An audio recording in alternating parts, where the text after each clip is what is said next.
গণভোটে হা মানে সংস্কার, হা মানে ইনসাফ, হা মানে নতুন বাংলাদেশ, হা মানে জুলাইয়ের আকাঙ্ক্ষা বাস্তবায়ন। কিন্তু গণভোটটা আসলে কি?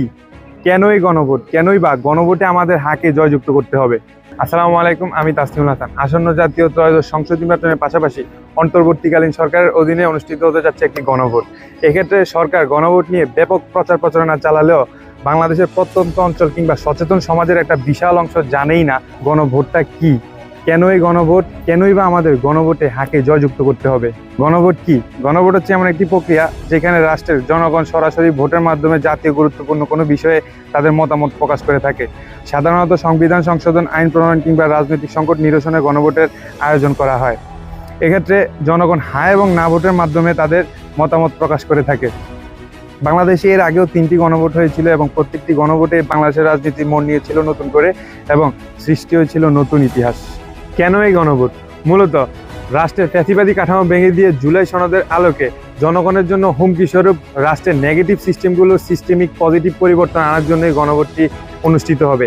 এক্ষেত্রে গণভোটে যদি হা জয়যুক্ত হয় তাহলে সংবিধানে আনা দারুণ পরিবর্তনগুলো বাস্তবায়ন করা হবে, এবং যদি না জয়যুক্ত হয় তাহলে বাংলাদেশ আগে যেভাবে ছিল সেভাবেই থাকবে। কেন আমাদের গণভোটে হাকে জয়যুক্ত করতে হবে? গণভোটে হা জয়যুক্ত হলে আগামী বাংলাদেশে কি পরিবর্তন আসবে?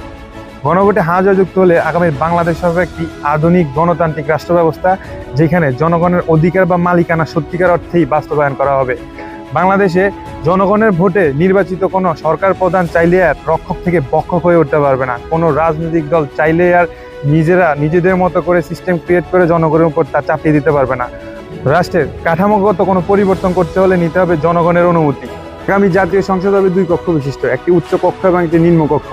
নিম্নকক্ষ অর্থাৎ জাতীয় সংসদে সরকারি দল, বিরোধী দল এবং দ্বিতীয় বিরোধী দল একই সাথে কাজ করবে। এক্ষেত্রে বিরোধী এবং দ্বিতীয় বিরোধী দল আনুষ্ঠানিকভাবে স্বীকৃতি পাবে, যা আগে স্পষ্ট ছিল না।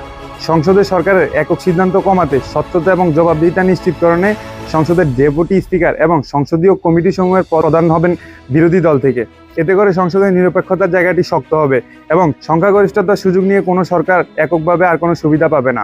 সংসদীয় সকল কমিটিতে বিরোধী দলের সদস্য থাকায় তারা যে কোনো সময় সরকার প্রধান কিংবা মন্ত্রী পরিষদকে যে কোনো বিষয়ে প্রশ্ন করতে পারবেন। এক্ষেত্রে সরকার জবাবদিহিতায় বাধ্য থাকবেন। সংসদ সর্বদলীয় হওয়ায় সংসদে যে কোনো জনগুরুত্বপূর্ণ বিষয় অর্থাৎ বিল, বাজেট, প্রস্তাব, প্রকল্পের মতো জাতীয় ইস্যুগুলোতে সিদ্ধান্ত নিতে লাগবে সর্বদলীয় সম্মতি। এক্ষেত্রে জটিল সিদ্ধান্ত গ্রহণের সংসদে একটি ভোটের আয়োজন করা হতে পারে। কোনো রাজনৈতিক দল ইচ্ছা করলেই আর সংবিধানে কোনো পরিবর্তন আনতে পারবেন না। এতে করে সংবিধানে কোনো সংশোধন করতে হলে আবারও একটি গণভোটের আয়োজন করতে হবে। একক কর্তৃত্ব খাটিয়ে কেউ আর নিজের ইচ্ছা মতোই কোনো সিস্টেম ক্রিয়েট করতে পারবে না। যেমন আওয়ামী লীগ ক্ষমতা আসার পর